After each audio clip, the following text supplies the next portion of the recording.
I can't help but see a pattern here that is the pattern which when Jesus comes, it just explodes with significance because He is the final fulfillment of this pattern. He did it this way. He saved His killers. He prayed for them from the cross.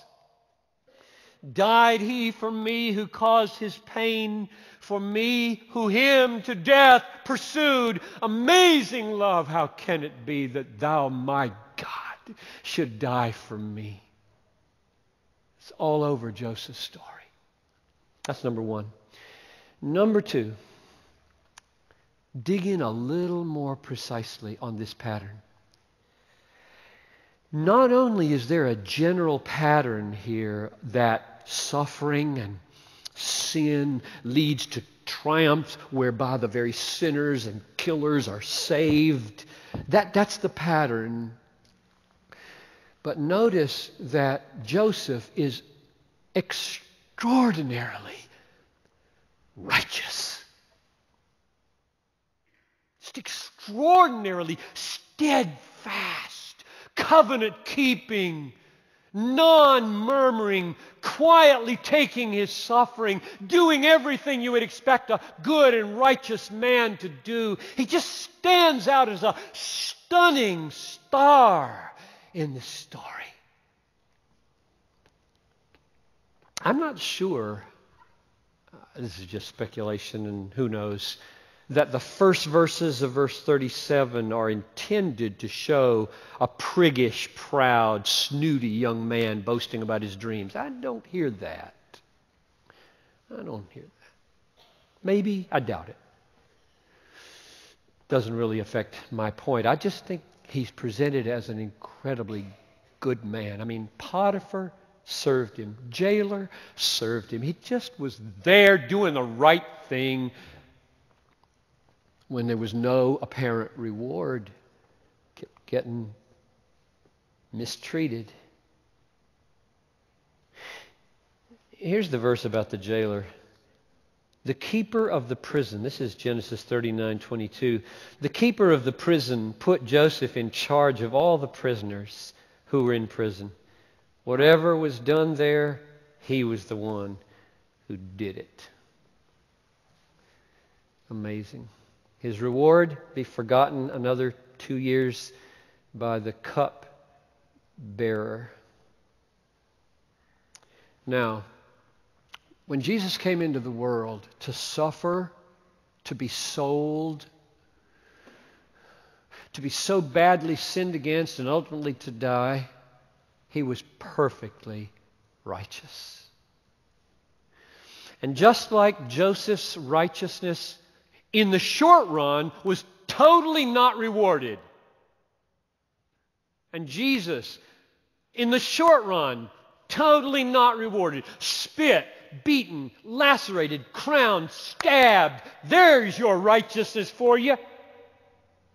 Just like Joseph. But in the end, vice president of Egypt. And in the end, every tongue will bow. Now, what's the most important verse in the story? That leads me to number 3. The third and final portrayal of Christ is not a parallel with Joseph at all. It's a prophecy by Jacob over his son Judah. Near the end of the story, Jacob is dying, and Jacob begins to bless each of his sons with prophetic blessings. And he blesses his son Judah in Genesis 49, verses 8 through 10. These are the most important verses in the story. Genesis 49, verses 8 through 10.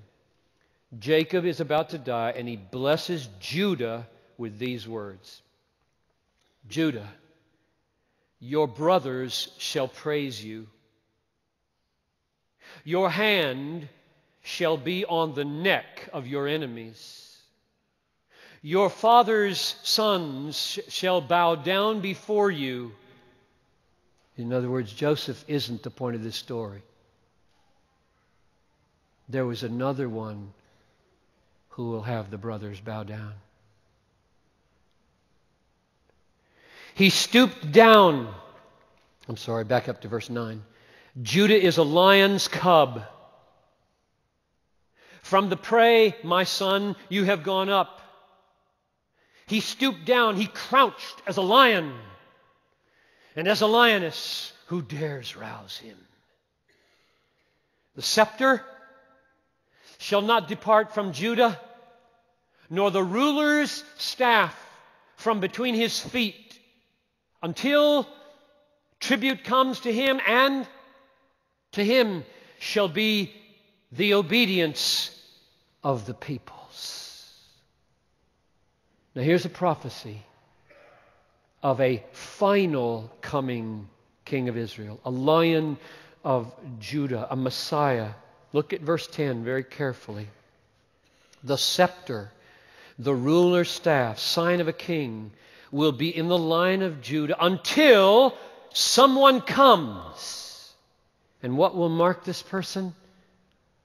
All the peoples will obey him. Not all the people will obey him. This is not a king of Israel alone.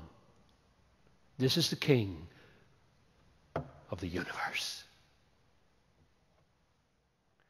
All the peoples will obey him. So now listen to John in the book of Revelation take up this language for Jesus.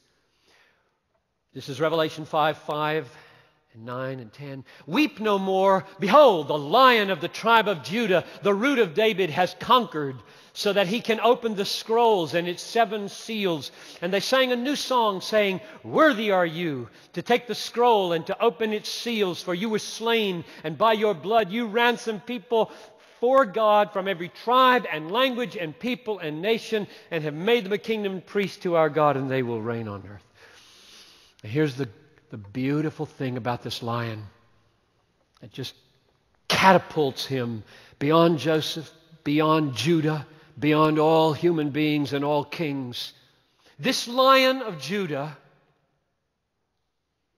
will have the obedience of the peoples. But what marks him as unique and distinct and glorious and praiseworthy is that he doesn't take the guilt of the peoples and twist it, crush them down, and demand obedience and coerce it out of their hearts. This lion takes the guilt of his people and bears it, and dies in their place. And thus wipes clean all of the bondage and all of the unrighteousness and all the failures and all the guilt, so that now in his perfect righteousness and his perfect sacrifice, we, the peoples, have a security around us from which we can now give free obedience. Why would you not obey such a lion and a lamb who died for you?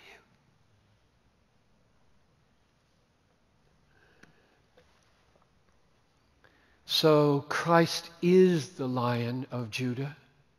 The point of the story of Joseph is that God, in his sovereignty, through a spectacular sin, saved the killers, and in doing so preserved the household of Judah, from which there could then come the Lion of Judah, who would do the full salvation of all the Christ killers, namely me and you.